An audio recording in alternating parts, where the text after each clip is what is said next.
Hello. So I grew up in Shropshire and on a potato and dairy farm, and my musical education was limited to being dragged to church every Sunday by my mum, who played the organ. But outside of that, there was no music in the house. When I took my tractor driving test at 16, there was no music in the tractors. I took my forklift driving test, and in the potato grading shed where I stacked the potatoes, there was no music there either. So all in all, I loved living in Shropshire, but I didn't have the great or best education and introduction to music. So moving on to today, we all know the impact that Spotify has had. Spotify knows what I listen to, what I've saved in my playlist, what my friends listen to. It knows what time of day it is. It knows what mood I might be in, and it recommends lots of different things to me. And I learn about and I can appreciate lots of different types of music that I never would have had to have that opportunity in the past.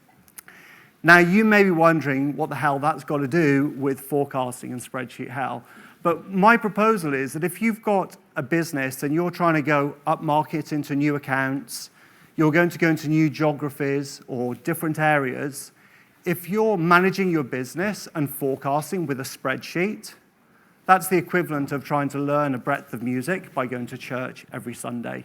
And the world has moved on, and there's a load of different ways you can look at your business and manage your business today, even from a few years ago. So let's have a look at this. This is a text or WhatsApp from a person in a blue chip sales organization a few months ago, global sales team. And this is the kind of text I would have sent or text I might have received at any type of day. So we're just going to go through this and look at a few of the words to see kind of what has changed. So the first thing is urgent.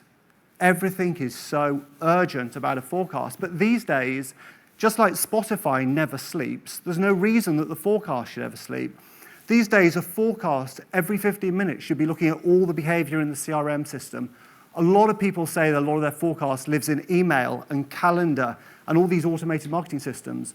Today, sales tools and technologies in forecasting can pull together behavioral data in CRM, everything from email, everything in calendar, and every 15 minutes there is a forecast that somebody can look at up and down the business in detail. Okay, so next one, assuming no territory changes. If you're in sales management, you know how painful that is when everything changes all the time. You have to change your spreadsheets and redo the forecast. Do you forecast with your territory as last time or the territory as this time? So with new forecasting tools and technologies, you're not, like today with the CRM, it's fixed, like Excel, and it's rigid. But our businesses aren't rigid and fixed. There might be new initiatives for growth, or we know that 20 to 30% of our sales team changes every year. And with the latest tools out there, you should be able to forecast any which way you want to at any time.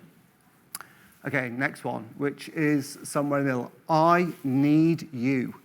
I need you. I'm the sales manager. You're the sales people. I want you to do something for me because I'm very sorry there's nothing in it for you.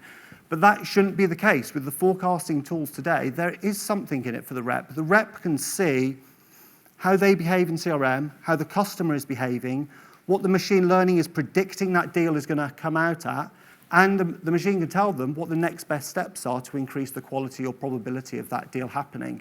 So it can be a two-way street, and it can be one page that everybody can be on. Okay, next one. Our sheet. Somewhere, where does it say our sheet? I get into our sheet. When I was at LinkedIn for 5 years, I loved my spreadsheet. It was the best roll-up spreadsheet that anybody had. It was so cool, so sophisticated.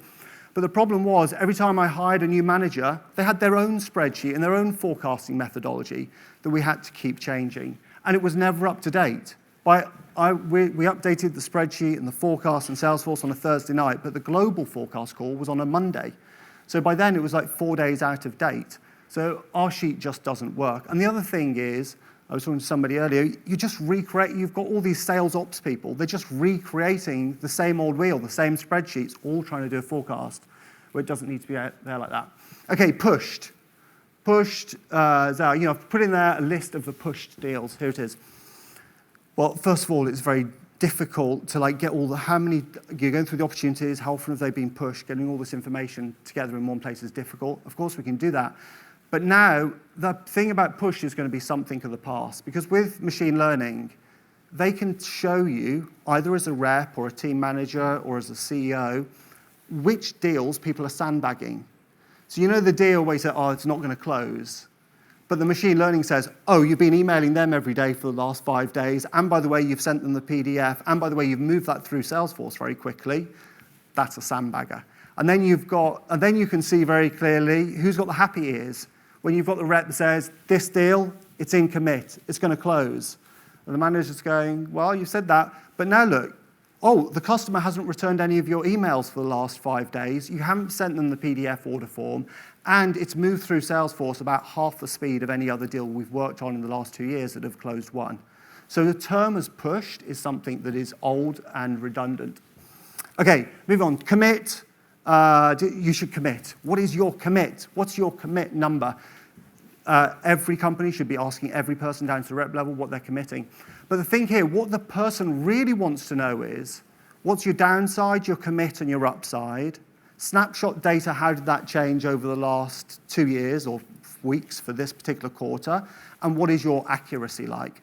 But they can't do that because it's just in a spreadsheet, and a spreadsheet is rigid. So there are way more sophisticated ways of doing that at the moment.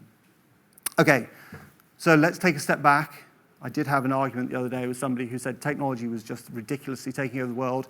We all know in sales that it's relationships that matter. What I'm talking about is way less important than the people who were talking before. So relationships. So for example, I'm a salesperson going in to see a customer.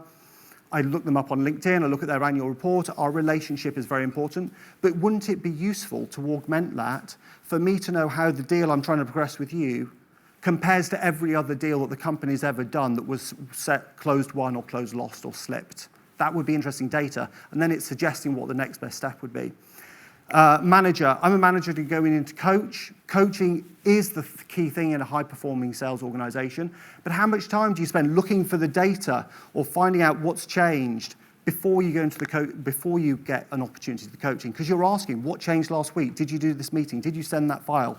You know, this is all sense-checking stuff that you don't need to do. Okay. So in conclusion, if you're trying to grow your business and all your systems are disaggregated and not linking up to each other and you're running everything in Excel, that's not the most efficient way to do it. As a customer told me the other day, our goal is to replace anecdotal roll-up and forecast with data. So if your goal is to create a dependable linear business, then that's called connected revenue operations. G2, got feedback from 20,000 salespeople globally, and they ranked Clari #1 globally. So if you want to know why that was the case, then please come and see me afterwards. Thank you very much.